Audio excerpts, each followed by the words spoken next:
สวัสดีค่ะพ่อแม่พี่น้องสวัสดีFCทุกท่านเนาะค่ะกลับมาพบมาพอกับเจตาพารวยคือเก่าในทางช่อง YouTube ค่ะคลิปนี้เจตาก็จะวางแนวทางเล่าพัฒนาค่ะพี่น้องเห็นอยู่นี่ประวัติของเลขลับวงในเด้อค่ะเป็นของวันที่17ค่ะเลขลับวงในของเพิ่นเข้าไป97เข้าตัวกลับบุญเนาะลาวพัฒนาออก079ล่าง50ค่ะเพิ่นเข้าไปเก้าตัวหนึ่งวิ่งลูด97เข้าไปตัวกลับเนาะพี่น้องเข้าไปบุญตัวกับ79ของเพิ่นFC ว่าจังใดเนาะค่ะมีไผใดไผตามน้ำเพิ่นบ่ลูดไปงวดวันที่13เพิ่นบ่ได้ลงตัวนี้พี่น้องบ่ได้มาเนาะรับวงในบ่ได้มาวันที่13เอามาต่อวันที่20ค่ะเป็นวันจันทร์ของเลขรับวงในวันที่20มาแล้วค่ะเอาFC พิจารณาตัวใหม่ของเพิ่นกันมาค่ะเตรียมแคปหน้าจอไว้เลขทุกตัวมาวางเพื่อเป็นแนวทางโปรดใช้วิจารณญาณในการรับชมเป็นอย่างสูงค่ะรับชมรับฟังเป็นเพียงแนวทางเนาะค่ะพี่น้องมีเขามีหลุดเนาะเลขรับวงในลาวพัฒนาวิ่งหลุดเพิ่นให้มาค่ะ7กับ5 2ตัว4หาง7 5 7 6 5 3 5 4ค่ะเบิ้ล77 3ตัว3หาง5 7 5 3 5 7 6 5 7 5ค่ะวิ่งลูดเพิ่นเด่น7ตัวเดียวเด้อค่ะล่องวงกลมให้ตัวเดียว2ตัวค่ะเพิ่นเน้น7 5กับ5 3ตัวเน้น2หางค่ะ7 5 3 5 7 5เอาใครจะต่อกับเลขลับวงในค่ะพี่น้องแคปหน้าจอเนาะค่ะใครจะไปต่อกับเพิ่นวันจันทร์ที่20เนาะค่ะกับขอบคุณขอบคุณเลขลับวงในหลายๆค่ะที่ให้แนวทางมาวางทางช่องของเจตากับขอบพระคุณเป็นอย่างสูงเนาะค่ะมาไปโตค่ะคลิปนี้จะมี6เสี้ยนดังเด้อพี่น้อง6เสี้ยนดังจะมีเลขลับวงในเจตาพารวยเลขล็อกโฟกัสเอาน้อยนำโชครับสายด่วนเลขล็อกอุดรค่ะอ่านสื่อไปแล้วชอบของผู้ใดกระทาเบิ่งไปน้ำกันค่ะ6เสี้ยนดังของเจตาเป็นจังไดวัดดีเป็นจังไดเนาะเจตาเจ้าวันที่17ที่ผ่านมากอดข้อกันมาอยู่เด้อพี่น้องลาวพัฒนาออก079 3ตัวบน50ล่างของเจตาเขาทั้งบนทั้งล่างอยู่วิ่งลวด2ตัวกับขอโทษขออภัยบ่มาบ่เดินเด้อพี่น้องไม่มาไม่มีวันที่13เจตาบ่ได้ลงขอโทษขออภัยเมื่อไปสะดุดเจตาพารวยครับวันที่20มาไผจะต่อกับเจตามีไผจะตามกับเจตาบ่ค่ะมาแล้วแนวทางวันที่20เนาะค่ะวิ่งลูด4กับ2ตัว4หางค่ะ4 2 4 1 2 5 2 6เบิ้ล4ตัวเดียวหางเดียวพี่น้องหางเดียวเบิ้ลเจตา2 4 2 4 2 6 2หางค่ะเจตาให้3ตัววิ่งลูดเด่นตัวเดียวเด้อค่ะเด่น4รอง2รอง2เด่น4เน้น2ตัว4 2กับ2 6ค่ะ2 4 2ค่ะ3ตัวเจตาเน้นให้2 4 2ใครจะตามต่อกับเจตาพารวยค่ะแคปหน้าจอไว้ค่ะพี่น้องอะไรก็ไม่แน่นอนเนาะเกิดขึ้นได้เมื่อละค่ะพี่น้องสำหรับแนวทางมาไปโตค่ะไปโตไม่รอช้าเป็นของเลขล็อกโฟกัสกับขอโทษขออภัยล็อกโฟกัสหลุดไปเด้อค่ะพี่น้อง FC ล็อกโฟกัสขอโทษขออภัยแทนเพิ่นเด้อค่ะ FC เพิ่นหลายอยู่ค่ะล็อกโฟกัสขออภัยแทนเพิ่นลาวพัฒนาวันที่17ออก079 3ตัวบน50ล่างลุดไปค่ะลุดไปทั้ง2ตัวทั้งวิ่งลุด2งวดติดลุดไป2งวดติดแบบนี้เลขล็อกโฟกัสเจ้าว่าจังใดข้ามโค้งไปบ่ลาวพัฒนาวันจันทร์ไปตัวเนาะมิดเงียบ2งวดติดทั้งวิ่งลุดค่ะพี่น้องมาแจมมือใหม่ไปต่อกับเลขล็อกโฟกัสเนาะค่ะเจตาเป็นกำลังใจให้คือเก่าเด้อค่ะเลขล็อกโฟกัส บ่ว่าจะเขาจะหลุดกับเป็นกำลังใจให้กันและกันเหมือนเดิมเนาะค่ะเอาวิ่งหลุดเพิ่นได้มา2กับ4ค่ะโฟกัส2กับ4 2ตัว4หาง2 4 2 5 4 9 4 8เบิ้ลค่ะ2 2กับ4 4 3ตัว3ตัว3หาง2 4 9 4 2 5 4 4 8ค่ะเด่น2กับ4ทอกันเด้อค่ะล็อกโฟกัส24กับ49ค่ะเน้น2ตัว249 3ตัวหางเดียวค่ะเน้น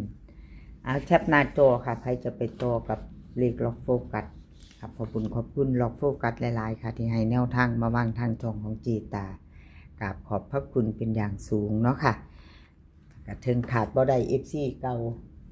FC ใหม่เนาะพี่น้องที่เขามาติดตามรับชมรับฟังในช่องของจีตาเขามาคอมเมนต์เขามากดไลค์กดแชร์ให้เจตาเนาะครับขอบพระคุณเป็นอย่างสูงเด้อค่ะเอามาต่อกับอ๋อน้อยนำโชคค่ะพี่น้องอ๋อน้อยนำโชควันที่17ที่ผ่านมาเด้อค่ะอ๋อน้อยก็หลุดไปบ่มาบ่เดินลาวพัฒนา3ตัวออก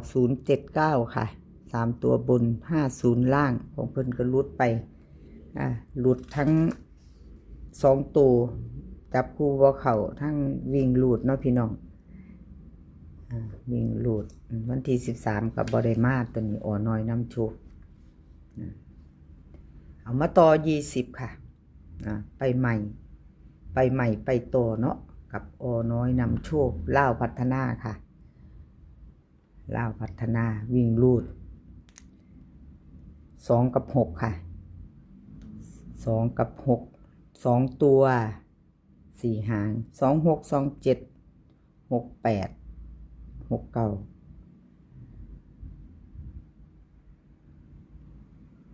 26 27 68 69 4หาง2ตัวเนาะเปิ้ล22กับ66 3ตัวค่ะ226 268 627วิ่งรูดเพิ่นเด่น2ร่อง6เด้อค่ะ26กับ68เพิ่นเน้นให้2หาง226ค่ะ3ตัว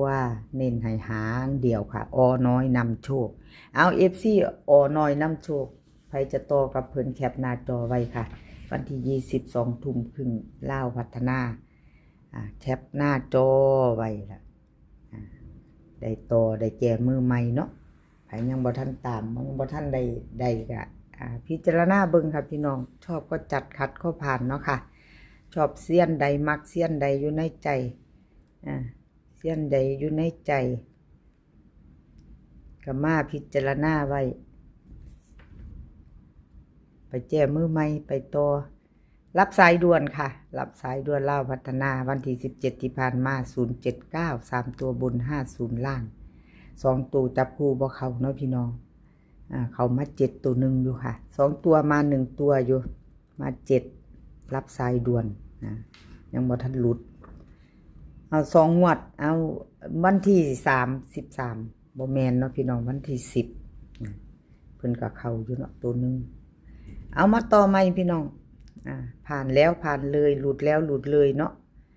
รับสายด่วนวันที่